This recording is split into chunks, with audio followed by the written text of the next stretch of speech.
Campus Dialogues 2024. I drew a map. This is not a geographically accurate map in any way. So the way that we framed this event was that we wanted to walk out from people most directly affected by the events happening in and around Gaza. Growing up, like two of my really close friends, one is like from Israel and the other is like from Palestine, and like travels there often. And then work our way toward students and members of this campus community. Yeah. I'm really here just to want to educate myself more and understand both perspectives. I don't have direct connections to Gaza, but I definitely see the reason people are trying to make their voice heard over it. I'm really interested in the freedom of speech issues. For me, it's like very much a humanitarian. So you're here as a human being. Yes. Great. Thank you. Like most everyone else here, just kind of here to have some thoughtful discussion. Saying here to listen. Most of the people who were in the room came wanting to learn because of the fact that we didn't have anybody who was Palestinian or Israeli or who had close connection with those groups. We instead pivoted the conversation to be about what we could talk about from our first-person experience, which was the emotional humanitarian impact of watching violence done against people for months on end. I saw first hospital getting bombed in Palestine. All the people that are helpless because it's literally a hospital. I've talked to a student who was in the IDF that basically had this photo of a baby or a small child that had been kidnapped and was supposedly being held hostage and trying to advocate for his return. The accounts of women getting assaulted, hanging up their bras and underwear, and there's like videos after the assaults, and that just, extremely hard to see. Gory and some of the things that like I probably shouldn't have seen on his Instagram story was like really eye-opening to me. And also wondering what is the right thing to do so far removed from this conflict. You don't know, like, in so many of these conflicts, like in any war, you don't know what's going on, and everything is just sensationalized. The media is selling a narrative. It's a lot of like appeal to emotion, right? You have biases on either side of what's being reported. There was a school getting attacked and bombed, but it was being used as a military base. So if it's a military conflict, they're going to attack the military. From the weekend in October when this happened, everyone just started talking in generalized terms, Israel, Palestine. It's clearly a difference between Hamas and many of the Palestinians that live in the Gaza Strip. Many people in the Gaza Strip aren't happy and regret having handed authority over to Hamas. And going into last October, the right-wing regime in Israel wasn't very popular among the Israeli people. That's based on Times of Israel, Haaretz, The Economist, BBC, and then it dropped, it cratered going into the new year. There's so many moving parts, it boggles the mind. Out of the discussion, a few main areas of importance to the student community came up. One of them was this overriding desire for people to be safe and the emotional upset that comes out of watching people being hurt. All of that was something that students found very upsetting. I want to open my phone and not see, dead people and all these random statistics. It's so awful and disturbing to see. With not just the conflict, also just the tension going on for so long, there's a bit of a worry that peace is kind of like far-fetched at this point, where it's going to take a ton of compromise on both sides that neither really wants to give up.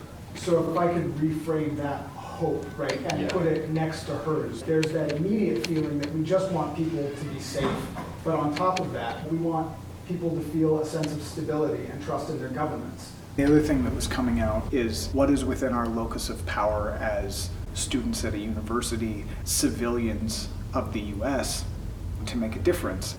It's a bit of a powerlessness feeling in that, like, what can the average person really do about it? Because when it comes down to it, it's the government that's can basically do whatever they want with it. How do we manage how we feel about that? Do we let this thing that's happening that me in California doesn't have a lot of control over, do I let that dominate my life? Or do I donate to the Red Cross or whatever, but then let myself have that peace of mind. I think that's what's going to be impacting people here the most. Right, and so that maybe gets to what I'll leave as sort of the last conversation point for us today, which is, as students, what do you want discourse on campus to look like around this, or what would you want to change or have more of? Yeah. Less of hatred or like an emotional reaction on like different points of view. A lot of the internal conflict between ourselves just boils down to people hating the other for whichever side they're supporting, like their sports teams or something, because Media is selling a narrative about what's Yeah. going on. Even with the Ukraine-Russia stuff, so much of that is just being sold to the American public like it's a, Right, the spectacle. yeah, like it's a spectacle. I mean, it's interesting, because you're saying everything is sensationalized, but also, like, this is a sensational time. So the question is, what's a responsible way to talk about and to share what's going on? I just delivered a paper at a conference last weekend about monsters and heroes, and to fight a monster. This is in literary terms, but also in real terms too, with politics. You have to ask yourself, are you willing to become a monster? Yeah, I'm also very wary of using monster or animal or Sure. anything like that. You don't have to. Like, I would like to take this moment that anytime anybody hears the word monster, to recognize what the root of that is, which is warning. Like, That's right, monstrum monstrum. is And monster, right. is a warning. When we see actions that feel monstrous, Yeah. it is so tempting to try and tag that onto a cultural identity or a specific person or a figurehead. And I think it's much more valuable for us as human beings to say, like, what is this telling us about the dynamics of this place and the human need that's not being filled that is leading to this warning, right? Because people are reacting. going off of what he said, where it doesn't just end back to 1948, it stems back centuries. And so with real violence and combat and death going on across the planet from us, what good is any of this infighting even doing for us? Because I feel like a lot of protests just go completely unheard from people in power. I think if you ask the people in the encampment, they would tell you that they're making demands of the chancellor, trying to have real issues pushed through, and they're making the encampment there so that people in power are forced to have a discourse with them. I actually agree with the encampment being useful for their position.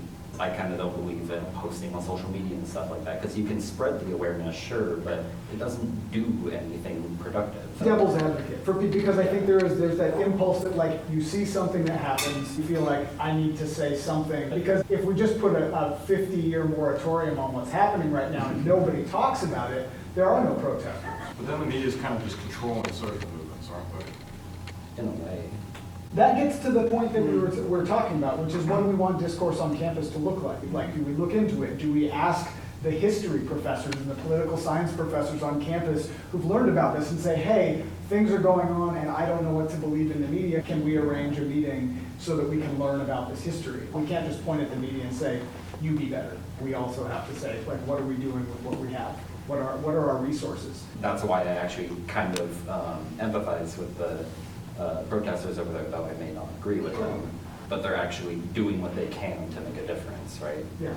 And I think at this point, like, I'm glad that we created the space. I'm sorry that the group was so small and that we didn't have more voices, but I really do appreciate you all taking the time to come and share your experiences with us. My hope is that we'll keep on making spaces like this in coming quarters. If you have any questions about this or you're interested in getting involved, let us know. Otherwise, thanks for coming out, and I appreciate you all having a conversation with us.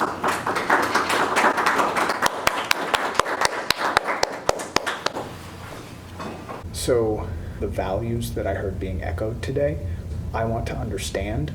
It is painful to watch other people's pain. What can I do? And I think the hardest question of all, how do I know where it's right to stand up and how best to use my voice? And I think this was one of the great points that came up.